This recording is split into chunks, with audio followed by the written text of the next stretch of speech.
All right, welcome to the Hidden White podcast. We've got JD Tremblay on the line here, sitting in his car. He looks like he's about to go for a big run or something. Yeah, just came back from it. Just came back from. So tell us, mate, you're an athlete, really.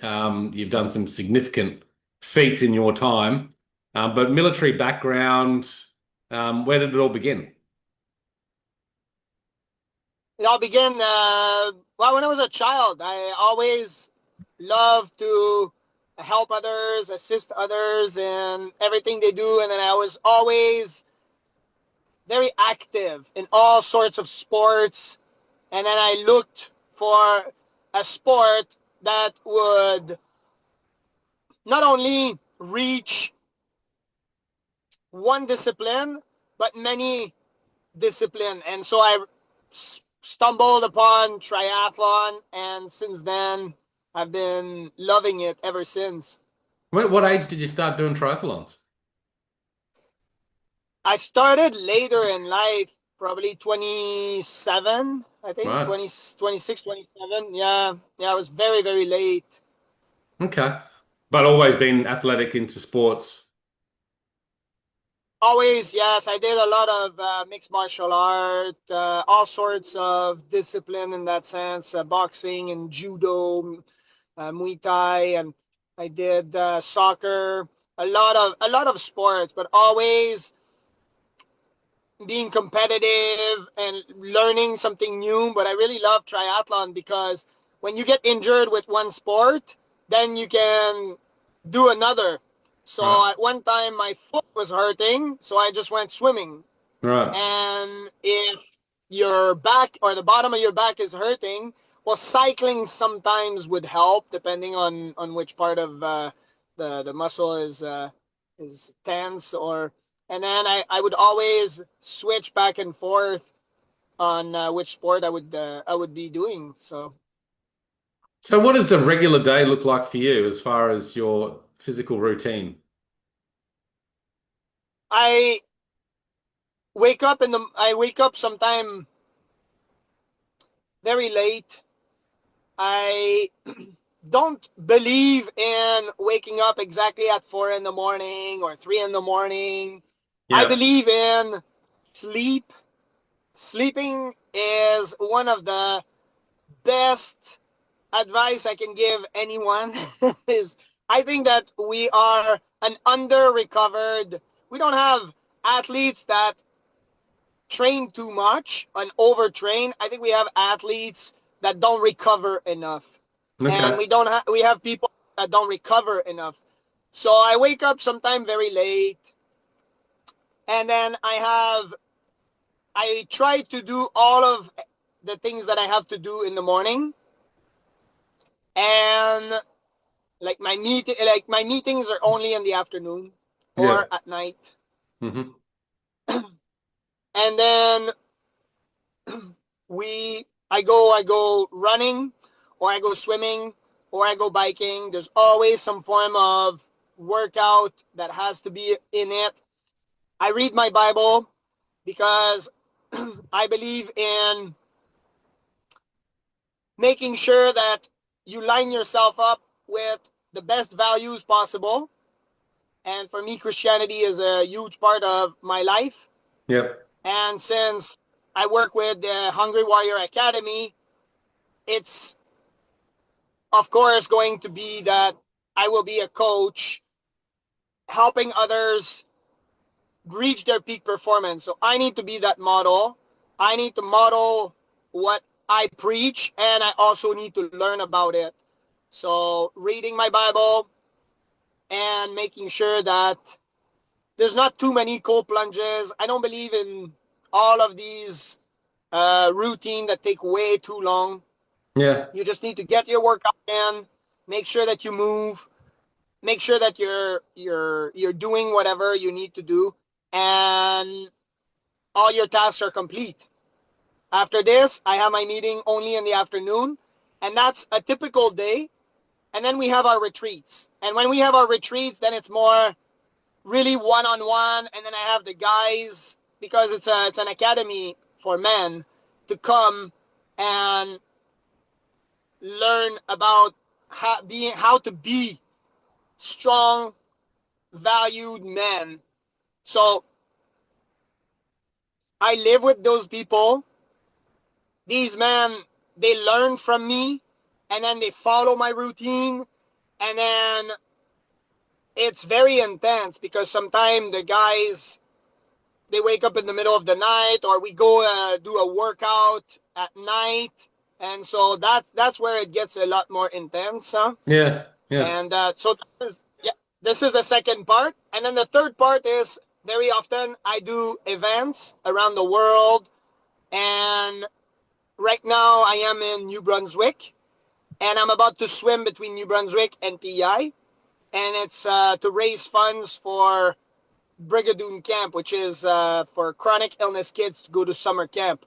So sometimes we do these types of events where I show up, we raise some funds, and we help raise awareness for a good cause. So those are the three parts of my life. And in all of this, I always incorporate my family and my friends. And yep, that's it. Okay. Typical days for me. Sounds like you got a lot of good harmony going on there. A lot of compassion work too that you do, so volunteering and I assume you're talking about Hungry Warrior Academy. Is that right? Warrior Academy. So that's Yes, the your Hungry Warrior organization that Academy. you've Yeah. that's your organization you've started? Yeah. Yeah, it's an organization that is it's a nonprofit organization that is for Christian men to learn more about how to be high valued men, to reach their peak performance, and to overcome all of these negative and destructive behavioral addictions. Uh-huh. This Okay. would be yeah, yeah. So what is it in you that's really pushed you towards this kind of work? I mean, obviously you've got a big background. You were in military. How long were you in military for? 11 and a half years. Yeah. And what was the reason for exiting that role? I wanted to be a present father, Right. and I think it's a lifestyle that works very well for a lot of families, a lot of people, Yeah. and for me, I was always gone from home, and it was a time for me to just be with my son. So I decided to to exit the military and do something else. God called me to do another, yeah, something else. So I went into engineering. I went to get my engineering degree, Yeah. and then after I decided, well, this is I am going to do some triathlons, and I will always try to push the envelope. So that was the reason why I said there's something else behind this, and I've achieved everything that I needed when I was in the military. So at that point, it was time for me to exit. What's driving you? Like what was part of your background upbringing that's really pushing you to help men in this capacity? Because it's a very compassionate role that you're doing and much needed. Is there anything that's really grounded you into this vocation? Yeah, I live with a lot of depression. I live with a lot of mental I say mental problems. I think everybody live with those. I think men even more so because we don't have any organization or nobody to talk to about it. If we talk about it to sometimes, right, some significant others like our wives would laugh at us, or we talk to organization. I think a lot of the mental health workers are not even ready for what men have to share, and so the system in place is very difficult for men to navigate. And I talk about it very openly because I don't want these guys, or any man for that matter, to live with the pain that I suffer. and not have the tools necessary to overcome these destructive habits. So to me, I do ultra events. I talk about it on podcasts. I talk about the mental health of man on in the newspaper and in interviews. I do events, and we really dive in to what is necessary for a man to overcome these mental problems, these struggles that we face as men. Right. So because I don't want men to suffer, or to at least have the tools to overcome these mental struggles, then that's why I do this, is because I don't want them to feel the same way that I do. So you've personally had struggles with your mental health, depression, things like that? Yeah, I think everybody does. Yeah. It's you live certain things in your life, divorce, rejections. You have to fight to make a lot of money, and you see things through your military service. You live certain things that are, I would say, somewhat outside of the ordinary to keep it kosher within the you live certain things, you experience life. And I wouldn't qualify my life as super. I mean, it is outs outside of the norm, but it's still a lot of struggles that are major, and then a lot of people would live something very similar. And Mm. then sometimes living the same experience is not experienced the same for another person. So they would react differently based on their experience and what they've seen. So I try my best to share about it, be open without sharing too much, but at least to know that these people are not alone. And then I go out and I help them. Yeah. Yeah. So personally for you, I mean, you're very active. I mean, I assume that helps you with your mental strength, just by continually to challenge yourself and push yourself. Do you sometimes find like, is there an end to that push and that drive and that need for more? Because I mean, your feats here, like you've done a what do they call it? Epicdeca or decathlon, Yeah, is it? That's 10 triathlons. yeah, the epic. Yeah, there's only 3 people in the world that did the Epicdeca, for sure. It's there is an end to it, Lee. It's when your cortisol level is way too high, your body shuts down completely, and then you must stop. At that point, there's a point, a threshold for every human being where they have to stop for a certain period. And for for many, I would say that they never reach that stage. They just never reach a stage. It's very difficult nowadays for men to even just get off the couch and do something because they're overworked, or they're in relationships that they shouldn't have been in, or they're in situations where they really just put themselves in the wrong it's the wrong place, and it's not the wrong time. They should have never been in this situation, and they just have poor behaviors. Hmm. So there is a threshold for every man, but I would say that the majority of men hover around not starting, not starting what they were meant to commence. Right. And you write that you've talked about, that's what your book's about, right? Your book is Hunger for More in Life. Correct. Yes, I talk about all sorts of advice and ways to overcome mental struggles. Half of the book is, and it's based on science. So I studied engineering, all field of engineering into one program, and I lived through these advice, because the other half of the book is my lived experience of the Epicdeca and all sorts of other races that I use these advice to overcome these mental struggles. And one of them I talked about earlier is the recovery process.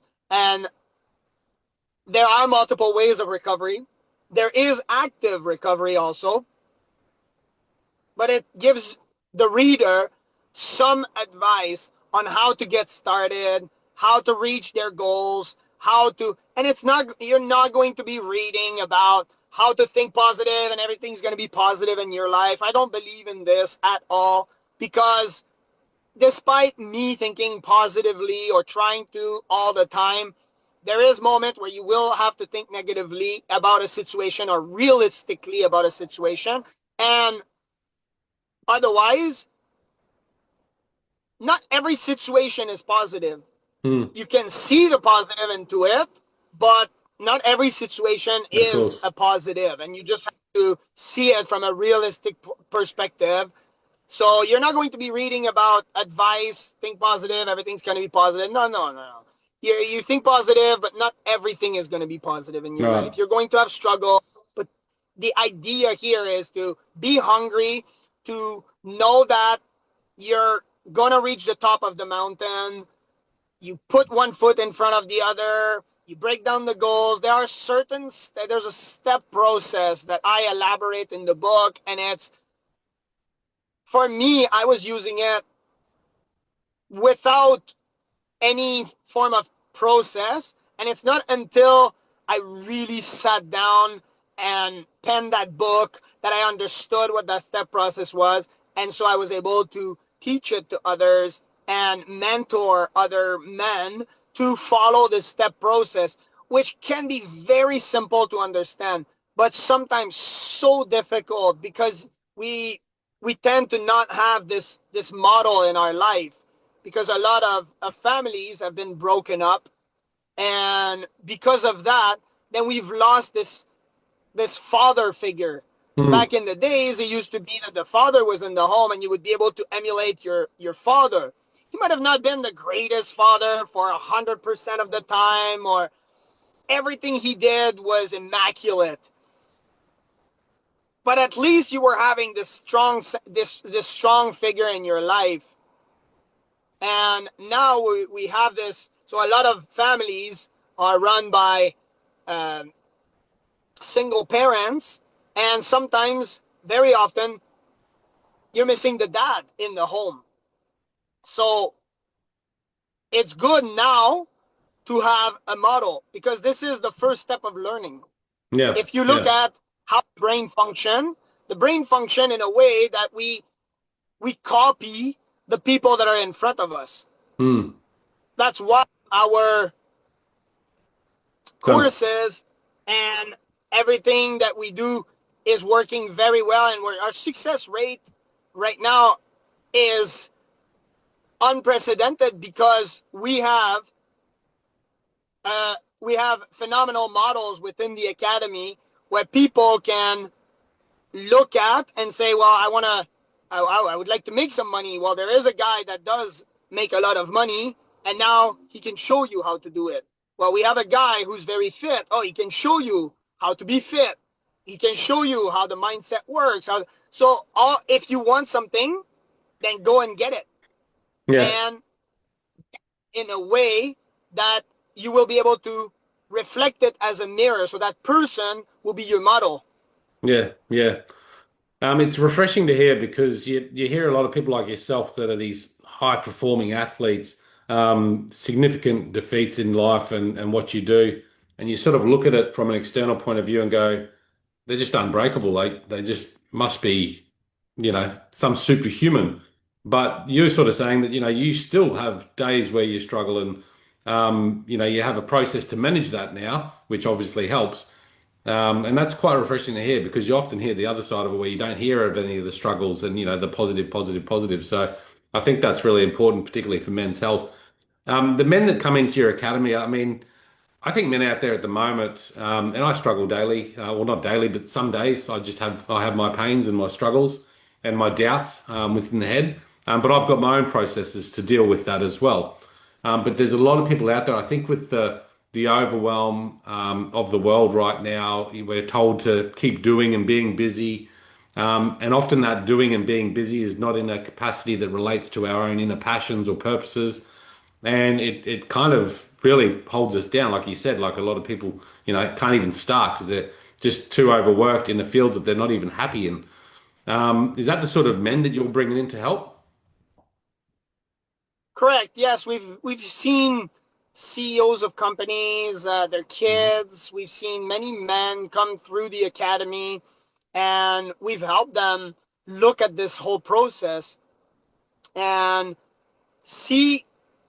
One guy was he, without mentioning any names, he was struggling and with some form of even addiction, and that was stopping his mental health. And we even did blood tests, because that's what we do at the academy. We don't just It's not just a training coaching program that you can just find anywhere. It's The academy uses a lot of science. So we have machines that test for the brain function, and we tested his concentration, level of oxygenation in the brain. We tested his blood for all sorts of biomarkers. So we have labs for this, and then we were able to really direct him, not just in terms of how to set goals, how to set your values, how to become a better person, but really to achieve that peak performance. Because yes, you're totally right. Everybody has this breaking point. Everybody breaks at some point. I have seen men that never cry in front of anyone just cry so much. I've seen professional athletes just be completely shattered and broken, and somehow in front of the cameras they would never even flinch. You would never even know that these people are hurting. To give you an example of this, I wrote in the newspaper. I did a social experiment. I put in a newspaper, and if you still look online, okay, it was written on the front page. It was written of the article. It was written. I did an interview, and it was written. Everyone that does ultra endurance event have some form of uh, destructive or negative mental health problems. That's what I wrote. Okay, I wrote this, and I'm a known person. I'm known around the world for many reasons, including the Epicdeca. And not one single person reached out to me to ask me if my mental health was doing fine. I write it in my book. I write it, and not one single person reached out. Not one. Hmm. That's to give you the scope of it. So I cannot even imagine what one man who's out there struggling must feel, because that person, there's no way anybody is reaching out to them. If a guy like me, no one reaches out to them, it would be highly improbable that this person, someone reach out to them to help. Well, I guess a So guy like you writing that in a newspaper, I'd look at it and go, huh, I mean, you look totally fine to me. Like, how would I think of any different if you're yep, struggling? So yep, what reason would I exactly. have to reach out? But I mean, for you to say that, it's quite powerful too. We're called to look strong, to be this model, to be this figure, to be unshakable. And when the other athlete right beside of us sees that we can be shaken, then they use it to their advantage because they want the top. And that's just in the athletic world. But now if you look at the CEO of a company, if all of a sudden I come into work, or a CEO comes into work, and he talks about his mental health in any form, or he says, I have this form of behavioral addiction, that might impact the company. So now you're throwing people in the streets because some people might just leave the company. Some people might see it as the company is in trouble. So these CEOs, these high achiever, they're called to reach a level that seems unshakable, that seems that they can't break. But in reality, everyone breaks at some point. Everybody, and either you're gonna go through taking certain drugs to reach a higher performance, or you're gonna reach some form of way to recover even faster, because it's a competitive world, Yeah. but you need to but you need a way to recover, and that recovery process, you also need to break, because when you break, then you understand that then you understand your limit, then you can play within your limits. So the breaking point is very important. Reaching your limit is very, very important.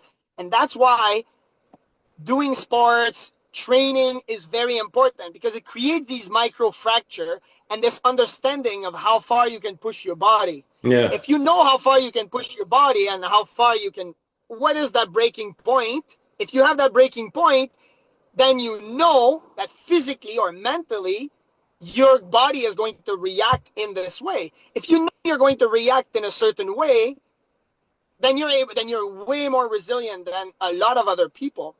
It sounds And like then you've now, kept pushing your boundaries though. Like it sounds like you've pushed your boundaries, pushed your boundaries, pushed your boundaries. So you're saying that you got to a point where you broke by pushing yeah, boundaries? yeah, there was one time. Uh, so I realized that after the Epicdeca, I couldn't feel anything. I was in this transcendent state of being. I took a cold shower and I couldn't feel anything. There was no sensory. I would not feel anything.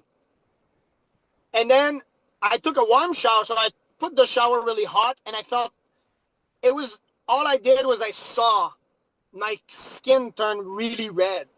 So what I did was I went to get a tattoo, and I have my I went to a tattoo shop. I talk about it in my book. It's I went to a tattoo shop in Hawaii, and I said to the guy, tattoo a big sleeve, and he says, well, nobody sits on a big sleeve unless they're on drugs or they. And I said, well, I'm not on drugs, but I'll definitely take that challenge. So I sat there, and for 5.5 hours, he tattooed my whole, just the half part of my arm, and he just sat there and tattooed. And the only time he stopped 3 times, and that was to go to the washroom. So that was one breaking point that I realized how far the body can go. And then I kept on pushing it.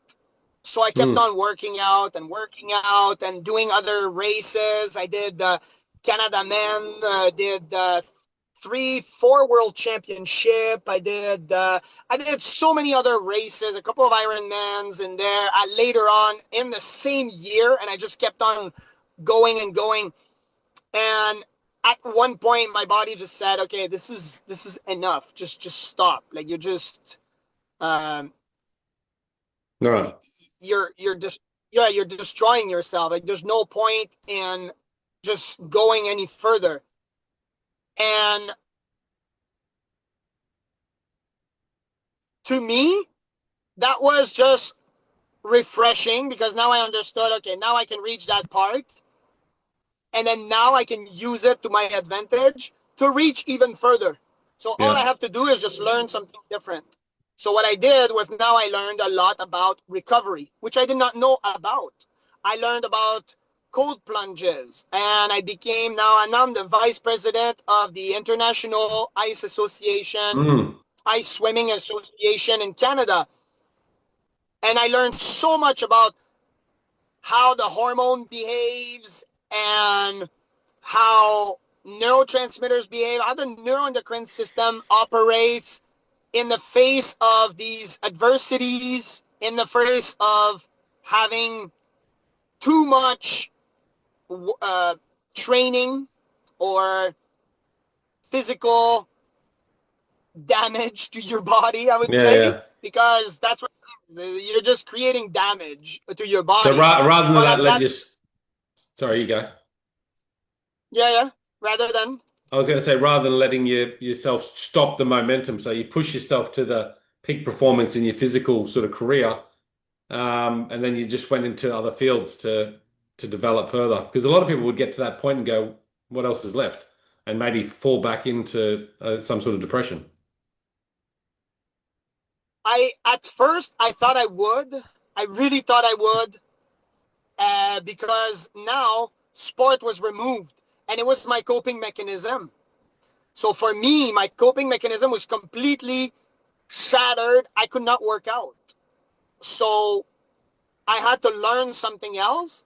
And what I did learn about was I learned about the recovery process. And I learned that the recovery process is even more, it's even more important than the training itself. Hmm. And that's what I discovered through all of these events, which I haven't talked about on any podcast yet, is that the recovery process is the most important part. As I Yeah. said earlier, we Hmm. don't have overtrained athletes. We have athletes that are under recovered. That's what we have. The Yeah. athletes are not recovering. And the data that I could use to support it would be during this. I don't know if we can say that word on podcast, but the era of that. Well, you can blur it out. The COVID place. Okay, so that time Yeah. when everybody was inside of their house, confined to their home, all of the athletes, all of the events were shut down. So a lot Hmm. of the athletes were on the couch resting, and their coach were telling them to go for a short run. And if they were confined to their house, sometimes some places even had a curfew, so you would not be able to work out at some in some places or at some times and in some groups. So a lot of the athletes recovered in that period, and we can notice a significant change in athlete performance where the times, and I'm just taking Ironman for instance, Ironman times have dramatically changed. And we're talking now, they're in the 7 hours to finish an Ironman, and before they were trying to break the 8 hours, and now they're Wow. in the 7 hours. It's significant. So Shows the recovery is unless important. Yeah. recovery is And huge, do you it's write about huge. that in your book as well? I do. That's the Yeah. last chapter. Chapter 6 is just about recovery. There's all sorts of ways to recover. There is also active recovery. And active recovery, go for a short run, very, very slow, sometimes even just a walk, even a walk with a friend.